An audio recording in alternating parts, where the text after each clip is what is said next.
জানো তো সুদেব, তোমার লাজু মনে হয় অনুভবকে আস্তে আস্তে ভালোবেসে ফেলেছে। এমনটাই বলছে বনলতা সুদেবকে। পুরোটা জানতে ভিডিওটিতে লাইক দিয়ে চ্যানেলটা সাবস্ক্রাইব করে দেখতে থাকুন।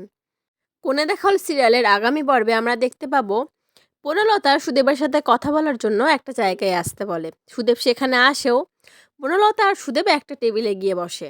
তারা নিজেদের মধ্যে কথা বলতে থাকে। কথাটা অবশ্য অনুভব আর লাজুকে নিয়েই হয়। বনলতা বলতে থাকে সুদেবকে, তোমাদের মধ্যে মনে হয় অনেকদিন কথা হয়নি, রাইট?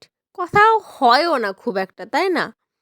আর লাজুর তো এত কম বয়সে যে লাজুর অন্য কারোর প্রতি ফিলিংস আসবে না, সেটা তো অস্বাভাবিক নয়।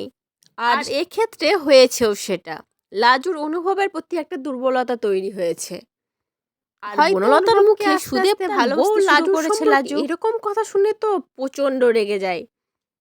তারপরে অন্যদিকে আমরা দেখতে পাই অনুভব অফিস থেকে ফিরে এলে লাজু দরজা খুলে অনুভবের দিকে তাকিয়ে থাকে। লাজুর চোখে কিন্তু জল থাকে। আর অনুভবের পাশাপাশি এসে দাঁড়ায় বনলতা।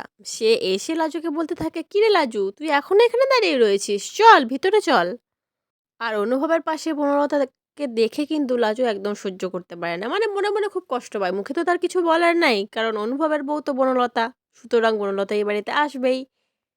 তো বন্ধুরা, লাজু আর অনুভবের এই সম্পর্কের সমীকরণটা এত জটিল থেকে জটিলতর হয়ে যাচ্ছে যে আমাদের বোঝার বাইরে।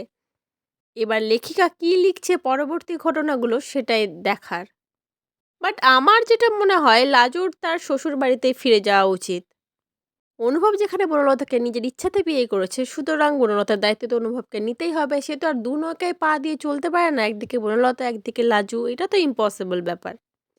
তো এই ব্যাপারে তোমাদের কি মতামত অবশ্যই কমেন্ট করে জানিও। পরবর্তী আপডেট নিয়ে তাড়াতাড়ি আসি, সঙ্গে থেকো, সাথে থেকো, চ্যানেলটা সাবস্ক্রাইব করে দিও।